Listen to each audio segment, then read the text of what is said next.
Good morning dear students. ये हमारा 8th class का साइंस का 3rd चैप्टर चल रहा है, सिंथेटिक फाइबर्स एंड प्लास्टिक्स। ठीक है, आज ये इस लेसन का लास्ट लेक्चर है। अब तक हमने सिंथेटिक फाइबर के बारे में डिटेल से स्टडी किया, प्लास्टिक के बारे में किया। ठीक है, प्लास्टिक के हमने टाइप पढ़ लिए थे। उसके बाद आज हम लास्ट ट्राई करेंगे इसकी कैरेक्टरिस्टिक प्रॉपर्टीज ऑफ प्लास्टिक्स।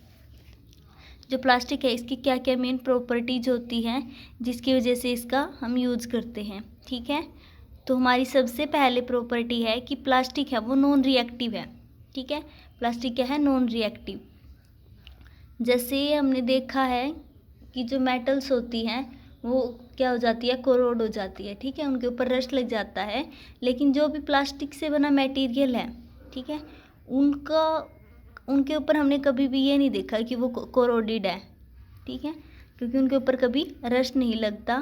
तो जो क्या है, इसका मतलब जो प्लास्टिक है वो एयर के साथ कोई किसी भी टाइप की केमिकल रिएक्शन नहीं करती। ठीक है, तो प्लास्टिक क्या है, नॉन रिएक्टिव।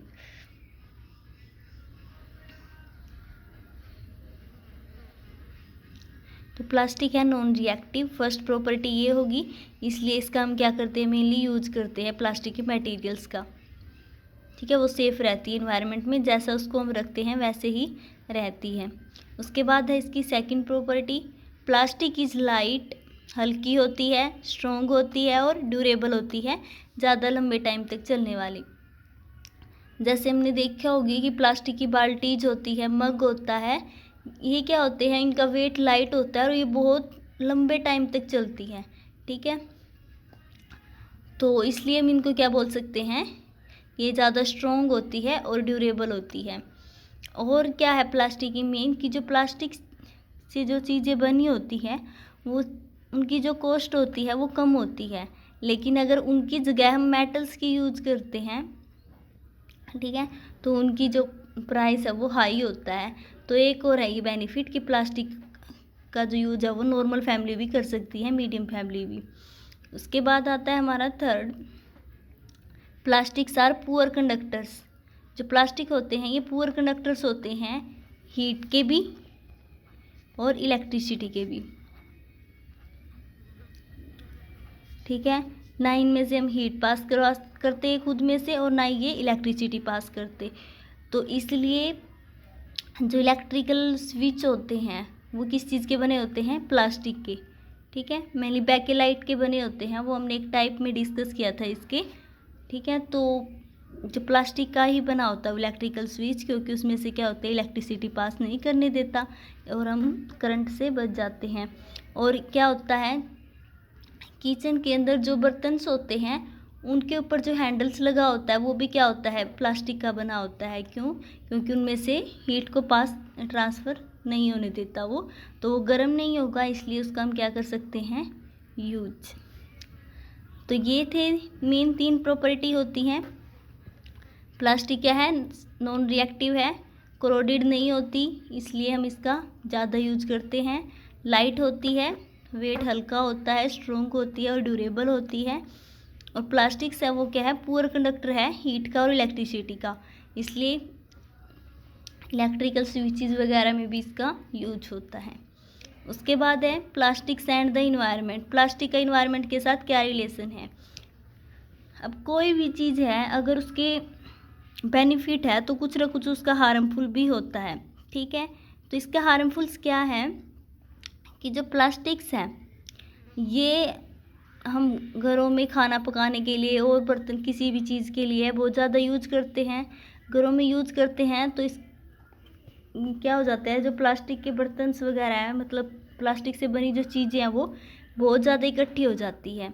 लेकिन अगर उसको हम, वो चीज़ें वेस्ट है उसको हम बाहर गिराते हैं। लेकिन प्लास्टिक के अंदर क्या एक प्रॉब्लम है कि जो प्लास्टिक है जैसे हम इसको इन्वायरमेंट के अंदर रखेंगे ये वैसे का वैसा रहता है, डिकम्पोज नहीं होता।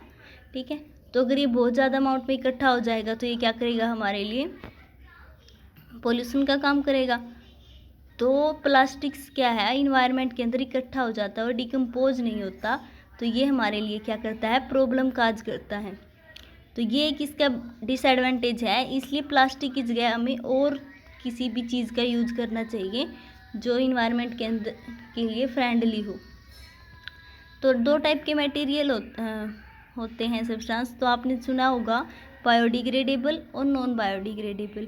बायोडिग्रेडेबल में क्या आते हैं, a material which get decompose through natural process.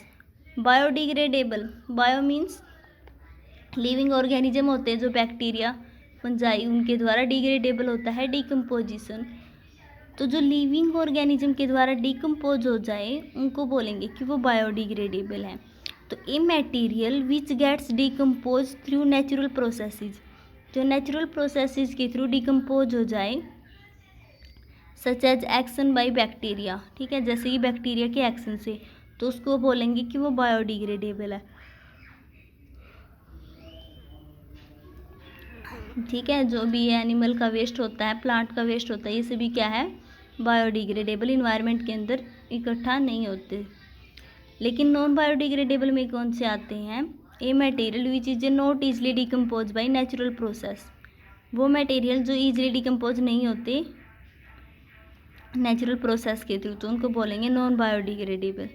ठीक है, तो जो प्लास्टिक आता है ये क्या होता है, डिकम्पोज नहीं होता, तो इसको हम बोलेंगे कि प्लास्टिक क्या है, नॉन बायोडिग्रेडेबल मटेरियल। अब प्लास्टिक के यूज़ हमें कम करने हैं, प्लास्टिक की जगह हम किस चीज़ का यूज़ करें जिससे हमारा पोल्यूशन काज ना हो। तो ये 3 हैं पॉइंट जिससे क्या है हम प्लास्टिक का यूज़ कम कर सकते हैं। तो ये क्या है कि do not through plastic bag in the water body और इन रोड ऑन द रोड। ठीक है, तो जो प्लास्टिक के बैग्स हैं उनको ना तो हमें वाटर बॉडीज़ के अंदर फेंकना चाहिए और ना ही हमें रोड्स के ऊपर, क्योंकि कि अगर वाटर बॉडी के अंदर हमने फेंक दिया तो एक टाइम बहुत सारे इकट्ठे हो जाएंगे ये, लेकिन ये डिकम्पोज होते नहीं। जो भी एक्वाटिक लिविंग ऑर्गेनिज्म हैं उनके ऊपर ये प्रॉब्लम काज करेंगे। ठीक है, तो प्लास्टिक के बैग को हमें भी कभी भी वाटर बॉडीज़ के अंदर नहीं फेंकना चाहिए। सेकंड है take a cotton carry bags और jute bag for shopping. Shopping के लिए हमें प्लास्टिक की जगह कॉटन के बैग लेनी चाहिए, या फिर कपड़े से बने बैग, या फिर जूट के बने बैग। ठीक है, जिससे हम क्या प्लास्टिक का यूज़ कम कर दें। यूज स्टील लंच बॉक्स, खाना पैक करने के लिए हम क्या करते हैं, प्लास्टिक के डिब्बों का प्रयोग करते हैं, लेकिन अगर उनकी जगह हम क्या करें, स्टील के लंच बॉक्स भी यूज़ कर सकते हैं, जिससे क्या होगा, प्लास्टिक का यूज़ कम होगा। तो ये आज हमने पढ़ा था प्लास्टिक के बारे में, प्लास्टिक की 3 मेनली प्रॉपर्टी के बारे में पढ़ा, फिर प्लास्टिक और इन्वायरमेंट का रिलेशन पढ़ा था। ठीक है, फिर हमने देखे 3 जिससे प्लास्टिक का यूज है वो हम कम कर सकते हैं। ठीक है, तो बच्चों ये हमारा चैप्टर कंप्लीट हो गया। आई होप तुम्हें समझ में आया होगा। कल हम इसके NCERT के एक्सरसाइज के क्वेश्चन करेंगे। ठीक है, थैंक यू स्टूडेंट्स।